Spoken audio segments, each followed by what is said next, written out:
Hello students, in Commerce we are going to see Unit 8. The lesson name is The Sale of Goods Act 1930 and the Negotiable Instruments Act of 1881. Now here we are going to see the first topic, Sale of Goods Act 1930. Under this so many subtopics are given, that is first one is formation of contract of sale, difference between sale and agreement to sell, types of goods, transfer of ownership, then conditions and warranties, and the last one is rights of an unpaid seller. So here we can see the exact meaning of Sale of Goods Act 1930. So here the Indian Sale of Goods Act 1930, it is a mercantile law which came into existence on 1st July 1930 in the whole of India except the state of Jammu and Kashmir. Except the state of Jammu and Kashmir, this law was amended in India in July 1st, 1930. Moreover, this act is to define and also amend the law which is relating to the sale of goods. For that purpose, this act was amended in India. The sale of commodities constitutes one of the important type of contracts under the law in India. India is one of the largest economies and also a great country, and also it has adequate checks and measures to ensure the safety and prosperity of its business and commerce community. So, this contract for the sale of goods are subjected to general legal principles that is applicable to all the contracts. Hence, the general provisions of Indian Contract Act continue to apply to the contract for the sale of goods. So here we can use some of the uses also there in a contract of sale. That is, its objective is to pass the property from the seller to the buyer. Performance of the contract of sale, then rights of an unpaid seller, then breach of contract to deliver the specific or ascertained goods. These are the main objectives of this contract of sale. The next topic we are going to see is formation of contract of sale. That means the formation of contract of sale of goods, it refers to forming a contract when goods are bought and sold. So that times we will be making a contract when we purchase and sell the goods. So that is called to be as a formation of contract of sale of goods. That time it will be forming.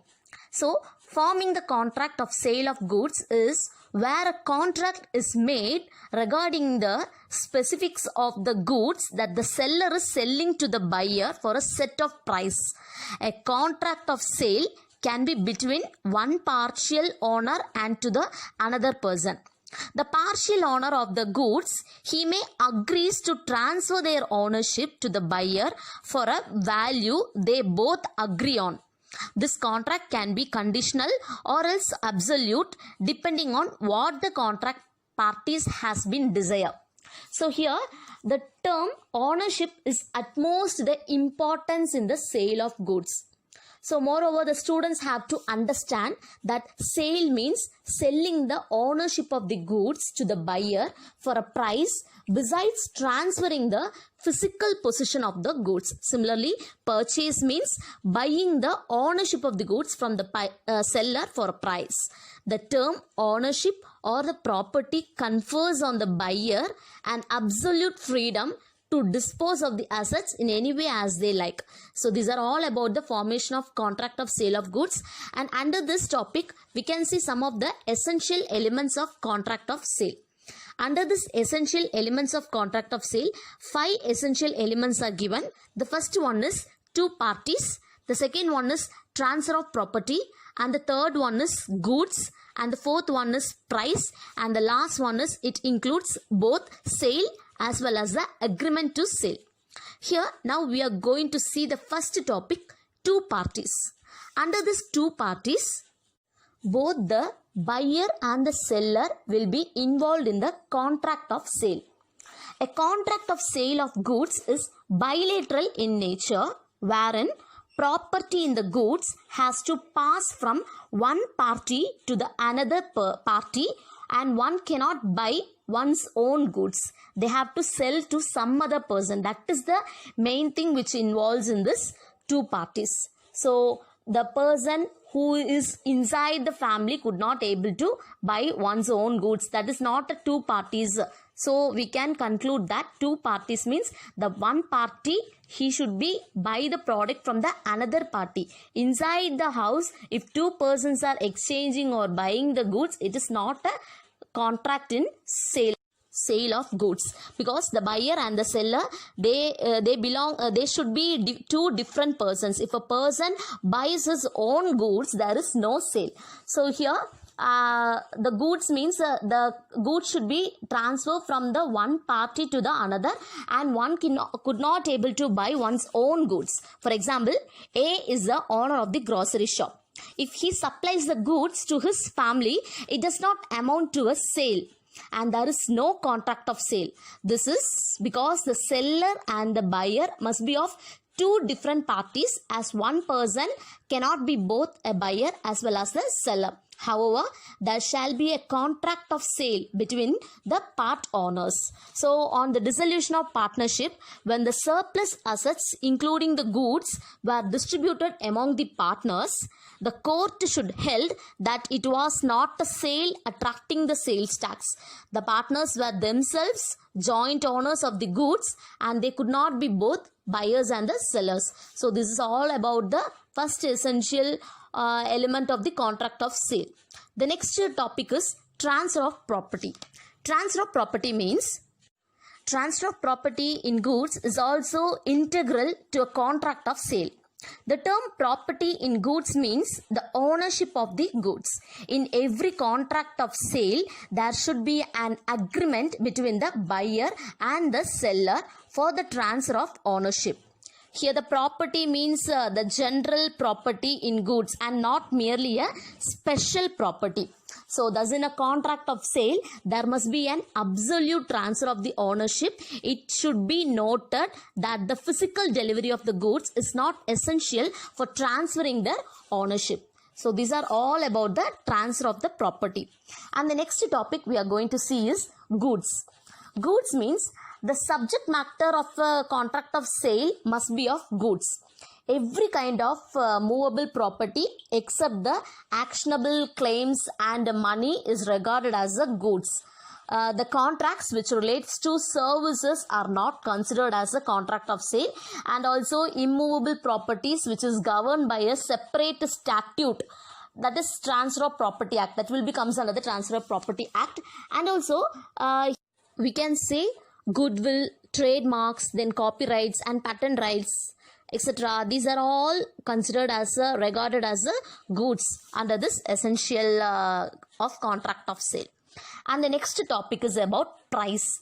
Price means the buyer must pay some price for the goods.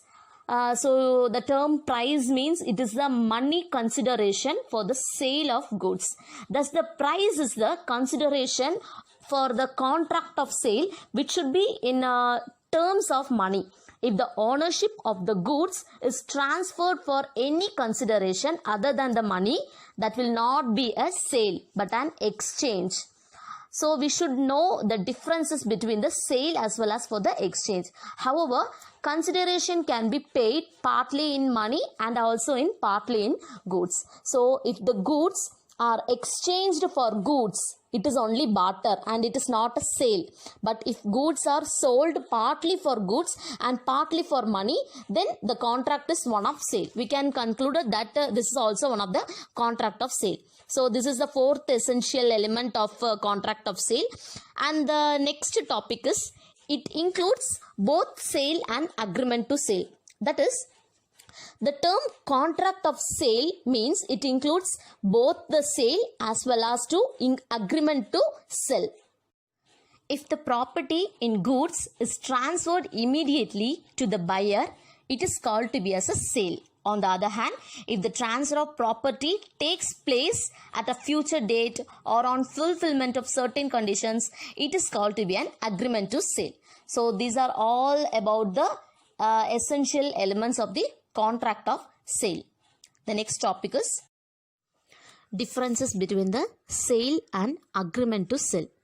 So here under this, the first point is ownership transference. Ownership transference means in sale, if the property described is transferred through the contract immediately, it is called sale. And if the property's transfers is on a future date and subject to further terms and conditions, it is called to be as an agreement to sale. This is all about the ownership transference. The second point is risk of loss. Risk of loss means under the sale, the risk of loss, it falls on buyer. And under this agreement to sell, the risk of loss, it falls on seller. So in brief, we can say risk of loss means under the sale, where the goods sold under the contract of sale are destroyed, the loss will fall squarely on the buyer as the ownership in the goods has already passed on to the latter, even though the goods are in the possession of seller. Under this agreement to sell, where the goods under the agreement to sell are destroyed, the loss falls squarely on the seller as the ownership is still vested with the seller, even though the possession of the goods is with the buyer. This is all about the risk of loss in sale and agreement to sell. The next point is about consequences of violating the contract. That means under this sale, where the buyer fails to pay the price, the seller cannot seize the goods. The seller can only file a case against the buyer for violating the contract. But in agreement to sell, where the buyer violates the contract, the seller can repossess the goods from the former. He can sue for damages for violation of the contract. This is all about the consequence of violating the contract.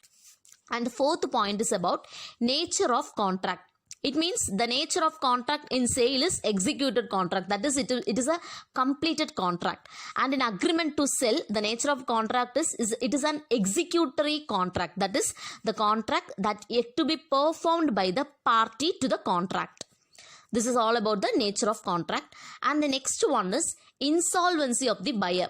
And insolvency of the buyer under the sale is, in a sale, if a buyer becomes insolvent, that is, he lost everything.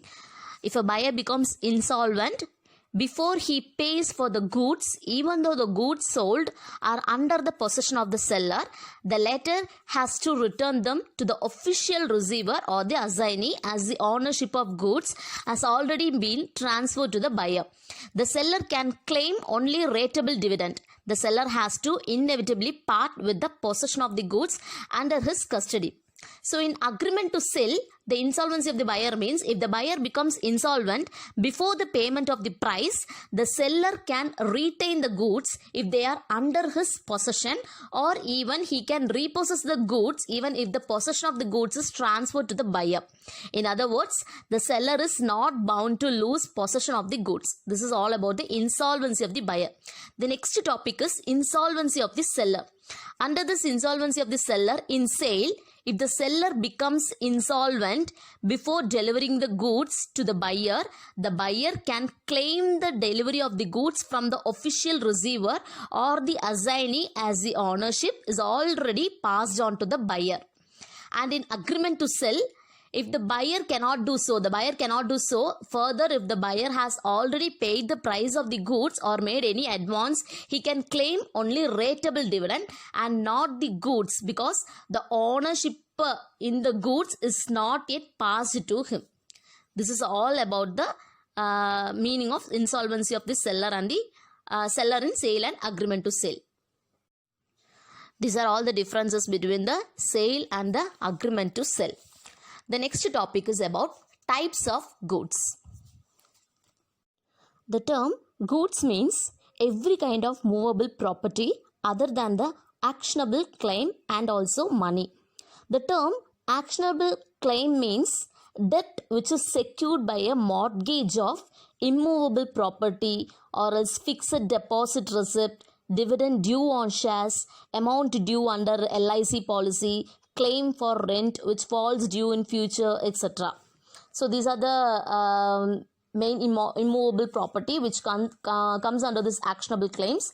The term goods includes shares, stocks, then growing crops, grass, things attached to the land or forming part of the land agreed to be cut off from the land before sale. Then goodwill, copyright, trademark, patents, water, gas, electricity, power, etc. This will comes under the contract of the sale. The next one is the classification of goods. Goods are classification of goods. Here the goods are classified into three types, that is existing goods, future goods and contingent goods.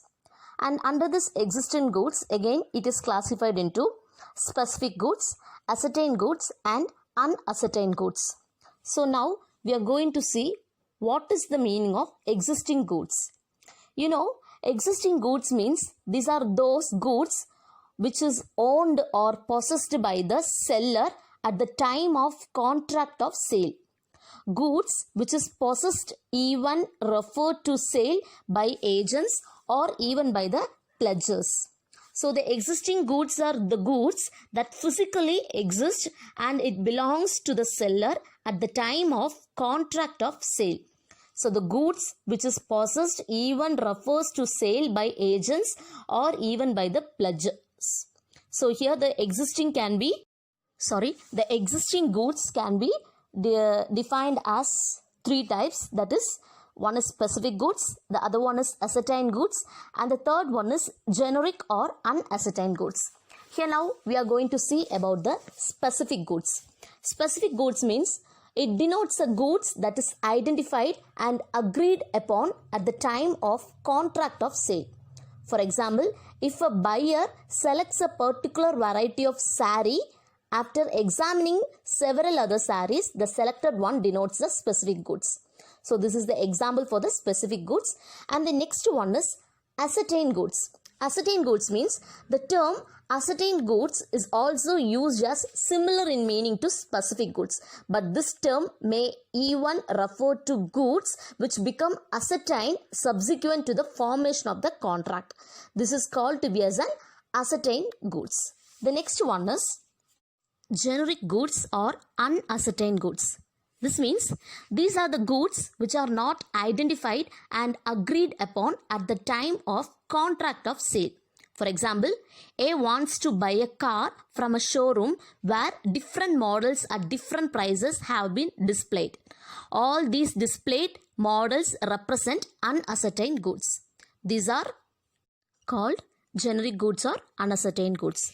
So we have saw the existing goods and its types. The next one is future goods. Future goods means goods to be manufactured or acquired by the seller after the making of the contract of sale. That is, these are the goods which a seller does not possess at the time of contract of sale, but which will be manufactured or produced or acquired by him after entering into the contract of sale agreement. For example, A contractor agrees to supply 100 bags of rice to B for giving marriage feast. It is a case of future goods. Similarly, where the bus company agrees to buy spare parts from a particular supplier, it is an example of future contract. Future contract represents unascertained goods. This is all about the future goods. The next one we are going to see is contingent goods. Contingent goods means these are the goods the acquisition of which by the seller depends upon a contingency. That means the contingent goods are a part of future goods. For example, A agrees to sell a particular painting work provided he gets from C. In this case, the painting work represents the contingent goods. Similarly, a rice merchant agrees to supply 10 bags of basmati rice from Pakistan if he gets supplies. In this case, basmati rice representing the contingent goods may or may not be available to the rice merchant. This is all about the contingent goods. So we have completed the types of goods. These are all about the types of goods. Now I have given assignment for you. The first question is, what are the essential elements of contract of sale? What are the essential elements of contract of sale? Any three. Write the difference between sale and agreement to sell. write the difference between sale and agreement to sell. Under this, any 5 points.